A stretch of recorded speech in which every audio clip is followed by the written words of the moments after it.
Hi Virgo, welcome to Higher Source Tarot for your Is It in the Cards Love Tarot and Oracle card reading for March 2024. This is love reading for all Virgo, Sun, Moon, Rising, and Venus. I post new readings on Friday and Monday. Fridays are always a general reading.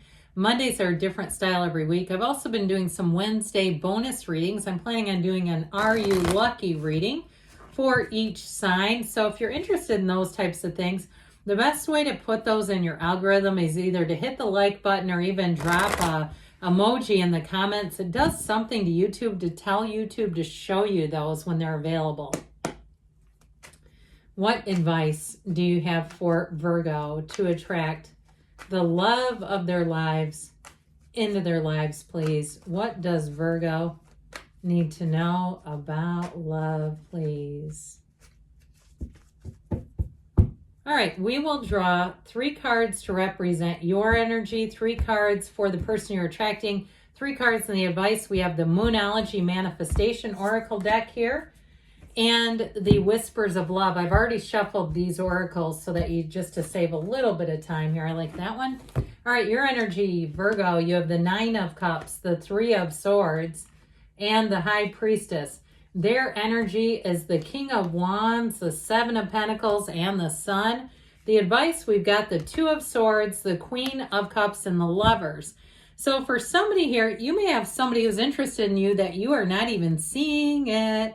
But I do feel like they're going to come forward. Or if you've had some heartache and you've been single, I was going to say been alone, but let's not say that. It just sounds negative. I do feel like if you've been alone and heartbroken, you have somebody new coming in here and their energy is fantastic. I also feel like they may have been single or either that or felt like they were invisible in a relationship and waiting to have a partner. You've got here 3 major arcana, by the way.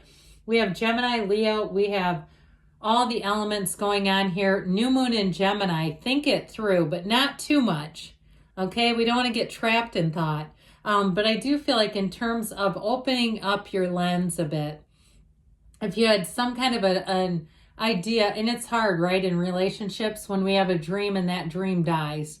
And there's grief. There is real grief. And then the period of dreaming a new dream. And opening up to possibilities, opening up that there's 8 billion people out there, and guess what? There's somebody looking for you. So with the Whispers of Love, you have like attracts like. If you long for more love, be more loving. So especially if you do have some heartache, you have both the 2 and 3 of Swords here. And the 2 is in the advice. The 3 is in your energy. And so I do feel like with that, just being in that place of attracting what you want, because we're magnetized to each other. And so we attract a match. We mirror each other on some level. And that's how we oftentimes end up with one another.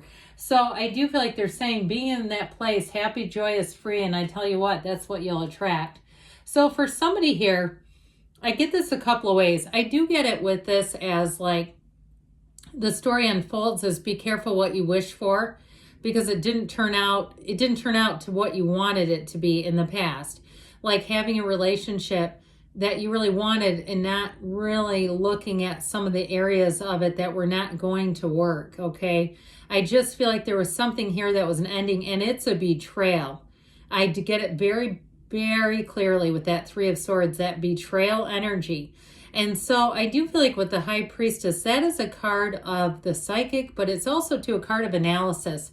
She likes to be alone, okay? So if somebody here, if you had some heartache and you became a solo traveler, or you even went out to events by yourself. I know single people that go to concerts by themselves. I've never done that, but they claim that you can get incredible seats because there's like oftentimes single tickets that can't sell right in the front row. And if you say I've never done that, start looking into it, because I've never told that story here before. Okay, so I feel like now I'm telling you something you're supposed to hear. So I guess I feel like what they're saying is really look at the upside of that. Enjoy the heck out of it. And I know that can be hard when you say, but I want a life partner. I don't really want it like this. There are some upsides, all right? Somebody left me a comment about, does it bother me to be my age and be single? No, I have lots of people who've asked me out repeatedly. I've been proposed to. I've had all kinds of stuff, and I've been married. So it's not like I look at it that way. And I think that's why I'm always attracting people. I think it's my attitude. So I feel like when you have that attitude, you're going to have a lot of selection, all right? But I also feel like it's that high priestess energy. It's really getting to know yourself, because I'll tell you what, when you know yourself, you won't get into relationships that you don't belong in. You won't look and say, how did I get here? How did I end up with this person? What in the world? Or they were such a narcissist, they fool me. With the high priestess, they couldn't deceive her. That wouldn't happen. She would see right through it. So I feel like you've learned a lesson, but I'll tell you what, the person you are attracting has fantastic energy. And so I feel like that high priestess energy is also a new cycle. Prima materia, matter comes from the mind. So get your little journal out, write down the qualities. Don't talk yourself out of it either. When we start to go, but that's like for other people, no, that's for you. There are people out there that have all those qualities and they are looking for you. So with their energy, it's somebody who's quite confident. I feel like too, they may have quite a few talents. I get this feeling of like they're very talented. With that King of Wands, they may have even done some things like, somebody that just decides to run a marathon, and not necessarily without training, but that kind of thing where they set goals and crush them. They're very accomplished. I also feel like with the Seven of Pentacles, they have a stable financial life. This is somebody who wants to share their life with somebody. They're not looking for a partner to split bills and share debt. They're looking for a partner to share their lives. And with that Seven of Pentacles, this person will be telling you, I've been waiting my whole life for you. I didn't realize it, okay? Like that kind of thing. I didn't realize really what real love is. And so I feel like whoever this person is, they are ambitious, they're trustworthy, they're stable, but they are an exact match with the sun energy. The sun is a pure, true illumination. Now, I do get this as well. For somebody it feels like the very distant past, like somebody perhaps that you went to school with or or familiar with in some way, that it wasn't a relationship, but I feel like that second chance kind of meeting. Now that may be for only one person here, but I do get that, like that connection is here and you're being brought back together. Like this timing may not have been right then, but the universe has perfect timing. So there's nothing wasted in the universe's economy. All right. It's like we're not supposed to avoid painful lessons, but when the lessons start to get less and less painful, that's also a good sign. So with the King of Wands there, I feel like in the Seven of Pentacles, I feel like this person maybe even own their own business. It could be a side hustle, but I feel like they may be somebody who's very dynamic. They can do a lot of things and they're not conceited about it at all. Very loyal person, but with that energy of the sun, I get somebody here who's quite a beach lover. Like they like to take vacations. They like to be on water. They also too, especially if you don't live near it, it's like something they really appreciate and enjoy. I feel like it's somebody here who, wherever they're going, they're having fun. We better be having fun is what I hear. It's that kind of attitude. I do feel like they have a big personality, but it's not over the top. Okay, it's somebody who's alive and electrified, but they're not domineering with it, where it's like, God, I can't even get a word edgewise. They're just talking at me incessantly. This is somebody, though, like I said, there's something about them where gratitude is deep. They really do see this world and the opportunities that it offers. They have such appreciation. And it could be part of like a humble beginning kind of a thing where they've come through some things and they really do appreciate everything they have. And I'll tell you what, they are going to appreciate you. So I mentioned this before with this Two of Swords.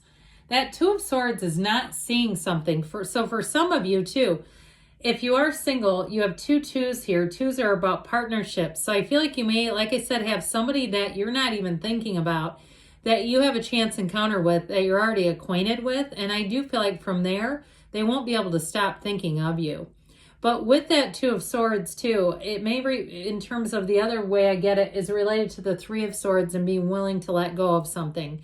Being willing to let go of a dream that isn't there anymore and allowing yourself to step into the new.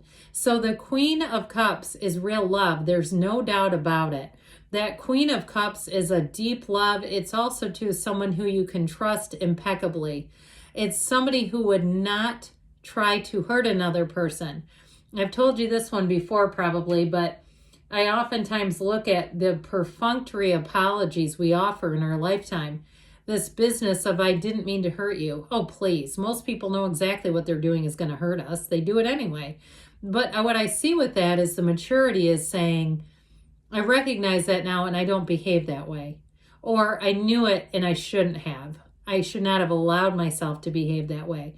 So there's something about this person where I feel like they've lived through that. They understand it.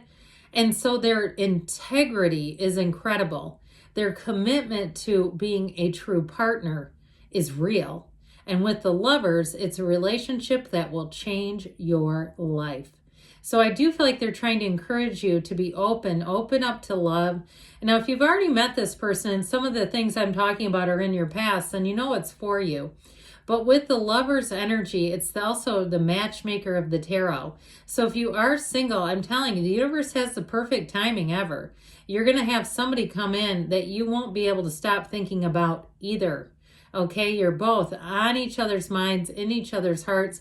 And if you're asking about a specific person, I'm going to tell you, they are thinking about you. It's in the cards, okay? This is somebody who keeps thinking about you. I keep getting this like almost repetitive kind of a thing. All right, let's see what else here. All right. All right, messages for Virgo about love. What else does Virgo need to know about love? Listen to your intuition. So meditate, quiet the mind, allow your intuition to be your guide. Improving health, so mind, body, spirit, and especially if you do have a broken heart, I feel like they're telling you the situation will improve. That heart is healing. You have within the next few weeks, and you've got don't stop. You keep moving forward, Virgo. Yes, it's in the cards. I love you too, and I'll be back again soon.